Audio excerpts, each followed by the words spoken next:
Bom, depois da sessão de reading e listening, você vai ter um break, você vai ter 10 minutos de intervalo. Então, você sai da sala, vai tomar alguma coisa, beber alguma coisa, comer alguma coisa, vai ao banheiro, anda um pouquinho, para poder passar os 10 minutos, você relaxar um pouquinho e voltar para fazer as 2 últimas sessões de speaking e writing. Então, quando você voltar para a sala, você vai começar a sessão de speaking. Então, o speaking, ele reflete o tipo de discurso acadêmico que você precisa fazer em uma faculdade ou universidade.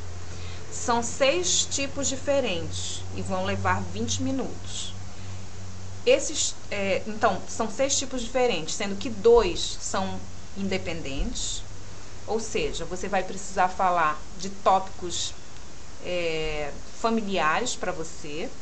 Você vai ter 15 segundos para se preparar e 45 segundos para falar.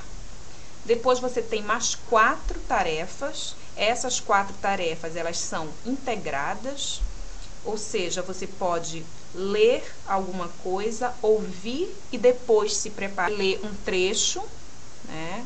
Você vai ouvir uma conversação ou pode ser uma aula e você vai precisar responder.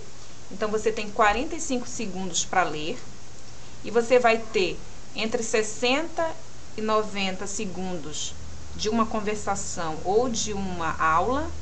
Aí você tem 30 segundos para se preparar e 60 segundos para responder. Como que você pratica? Você precisa fazer anotações enquanto estiver ouvindo. Você não vai poder ouvir a conversa de novo, então você precisa estar focado.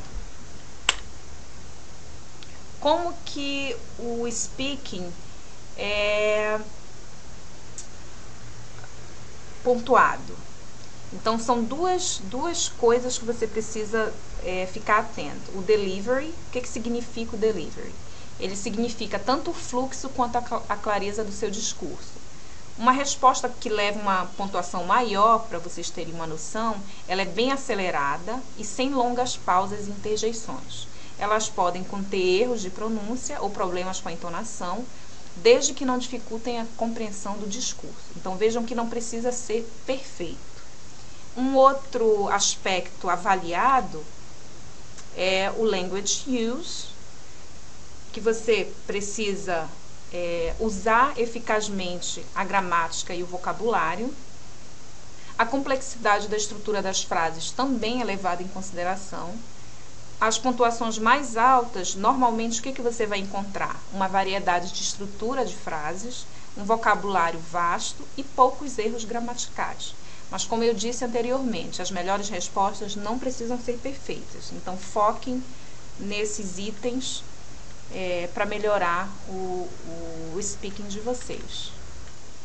O que você precisa ter em mente quando você tiver que falar durante a sessão de speaking? Então, o que você vai dizer? Esteja certo de que suas frases estão claramente conectadas umas às outras. Para isso, você pode usar palavras de transição. Então, tem alguns exemplos aqui para introduzir alguma ideia. Então, você tem firstly, to begin, in the first place, initially e outras palavras.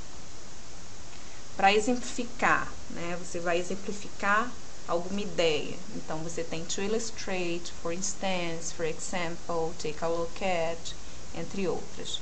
Conclusão. Você vai finalizar a discussão. Então, finally, to conclude, in the end, in summary. Como você pode melhorar o seu fluxo no discurso, que foi o que eu apontei no início como um dos aspectos avaliados durante o seu speaking. Então, tem 3 coisas que vocês precisam fazer durante o speaking. Vocês precisam, isso pode ser solicitado durante o speaking, é descrever, é resumir e contrastar.